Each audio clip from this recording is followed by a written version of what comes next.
ang mas madali at mas malinis na paraan para makagawa tayo ng fresh lumpia wrapper. Sa paraan nating ito guys, kahit sino ay kayang-kaya gumawa nito. And sa totoo lang, ay mas maganda pang gamitin itong gawa natin kaysa sa nabibili sa palengke. Isa pa ay sigurado tayo na fresh at malinis ang magagamit natin na lumpia wrapper. Ano pang hinihintay natin? Let's start! Sa paggawa ng ating lumpia wrapper mixture ay kakailanganin lang natin dito ng 3 ingredients. Una sa ingredient natin ay itong 1/2 kilo ng harina. Ito yung mumurahin at ordinaryo lang na harina guys na nabibili sa mga tindahan. Bali 20 pesos lang natin nabili itong kalahating kilo ng harina. Lagay lang natin yan dito sa ating bowl.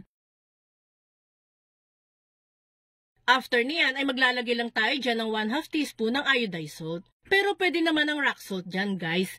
Ito ay para lang magkaroon ng konting-konting lasa ang ating mixture. Haluin upang kumalat ang asin sa harina. After niyan ay maglalagay na tayo ng tubig dito sa bowl. Sa paglalagay ng tubig guys, kailangan po na paunti-unti lang muna ang ilalagay natin. Kapag po kasi napasobra tayo ng tubig, hindi po maganda ang kalalabasan ng ating lumpia wrapper. Take note din po na iba't iba po ang water absorbency ng harina. Depende sa brand at klase nito. May iba kasing harina na kahit konting tubig lang ang ilagay ay ma-absorb niya na agad ang tubig. At may iba naman na kailangan ng madaming tubig. Kaya wala talaga tayong specific na dami ng tubig sa paggawa ng lumpia wrapper. Pero dito sa video natin ay nakagamit tayo ng 2.5 cups ng tubig.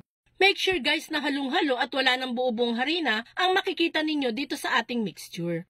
Malalaman lang natin na enough na yung tubig na inilagay natin ay kapag po ganito na ang consistency ng mixture. Yung tipong medyo runny siya dito sa ating wire whisk pero hindi din naman masyadong kalabnawan. Tingnan nyo na lang yung consistency ng mixture natin dito sa video guys para may reference kayo kapag po gagawa din kayo ng lumpia wrapper. Once okay na ang ating mixture ay proceed na tayo sa pagluluto ng lumpia wrapper. Dito guys ay kakailanganin lang natin ng non-stick pan. Mas mapapadali kasi ang paggawa natin ito kapag non-stick ang ginamit natin.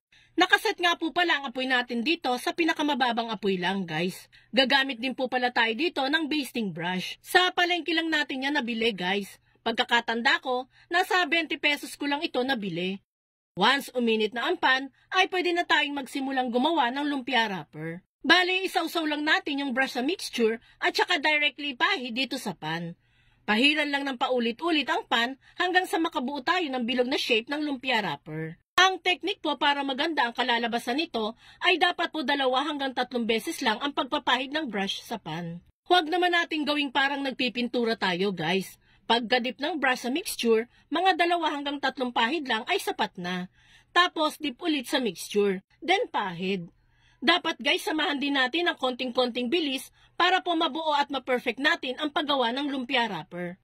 Don't worry guys kung sa una, pangalawa o pangatlong try ay hindi nyo makuha yung magandang lumpia wrapper. Habang nagtutuloy-tuloy kayo sa paggawa nito, unti-unti nyo na ding mamamaster at mapapaganda ang paggawa nito. Mga 30 to 40 seconds lang ang pagluluto nito. Mapapansin na kusa nang nahiwalay sa pan yung mga edges ng lumpia wrapper. Kapag humiwalay na ang edges at napansin na luto na din ang gitnang bahagi ng wrapper, ay pwede na natin yang hanguin.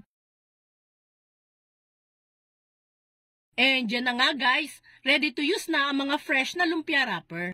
Tingnan nyo naman guys kung gaano kaganda at ka-fresh itong lumpia wrapper natin. Kayang-kayang tumagal nito ng 2 to 3 days sa room temperature at nakalagay sa plastic para hindi mahanginan at tumigas ang mga wrapper. Swak na swak din ito kapag gagawa tayo ng lumpia, turon, or any dishes na ginagamitan ng lumpia wrapper. Hindi naman sa pagbubuhat ng bangko guys no, legit na mas maganda gamitin yung gawa nating lumpia wrapper kaysa sa nabibili sa palengke. Hindi kasi madaling napupunit ang mga ito at makakasigurado pa tayong fresh at malinis talaga ang pagkakagawa nito. Kaya try mo na din gumawa nito. Paano guys? Dito na kami. Diyan na kayo. Bye!